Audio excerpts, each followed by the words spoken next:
Thank you very much, Mr. Chairman, and I could not have said it any better. The representative from Colorado just laid it out from a macro perspective very well. I'm going to give you a bit more of a micro perspective from the state of Wisconsin. I remember distinctly when this happened right around 1990 when we were told by wildlife biologists in Wisconsin, we just want to get 100 wolves in the state of Wisconsin. That's our goal.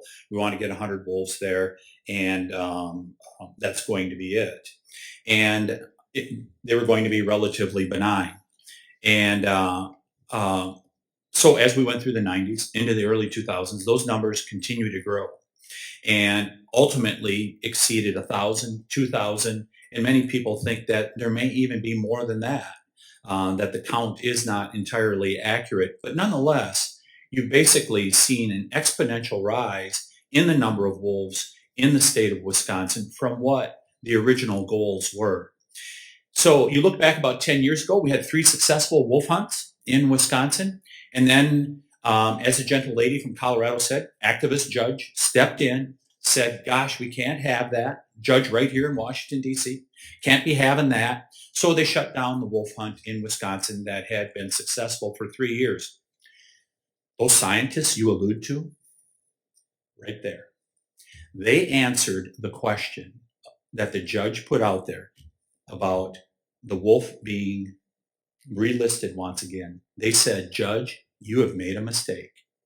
These are 26 eminent wildlife biologists from the upper Great Lakes states, and they made it very clear that the wolf should be delisted and you should allow management by the states. So fast forward, we go through a few more years with no wolf hunt, and at the end of the previous administration, these scientists from the Fish and Wildlife Service said that the wolf is recovered and we can have a wolf hunt once again.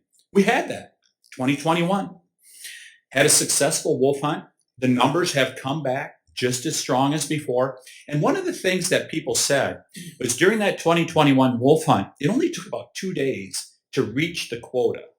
And people are like, this is a sign that this was done improperly. This is the end of the world as a result of this many wolves, which ended up being about 218 of them that were taken. It is the opposite of that. The reason 218 wolves were taken so rapidly is because there's so many on the landscape. It's so easy to find them. That's why they found that many. So anyhow, we have a judge step in once again, this time from the beautiful state of California, who oversteps the wildlife biologists, the career Fish and Wildlife Service people, and says, we're going to shut down wolf hunting. We are going to relist the wolf. So here we are again. And this is why the representative from Colorado and I are here today with this good bill, is that we believe that the states should manage the wolf. They have proven that they can do it.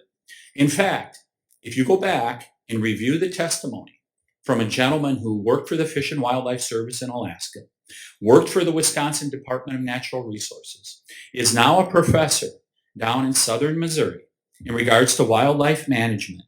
He laid out very clearly in his testimony how important it is for us to delist a species that has recovered, because you ultimately jeopardize the Endangered Species Act. And by the way, when we heard about the turtles earlier, and the gentleman from California was so happy that somebody mentioned something about sea turtles and that we should protect them from the other side of the aisle. She said it in regards to if money is being spent on species like the wolf that are already recovered, are we misdirecting those resources that should perhaps be going to other species that may be headed for the threatened endangered species list? You endanger the Endangered Species Act by not delisting animals like the wolf when they have recovered. Folks, we should be declaring success today.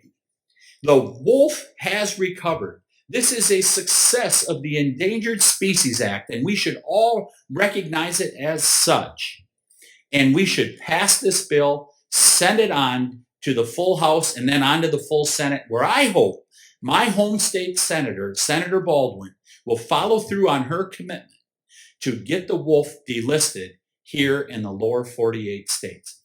I yield back, Mr. Chairman.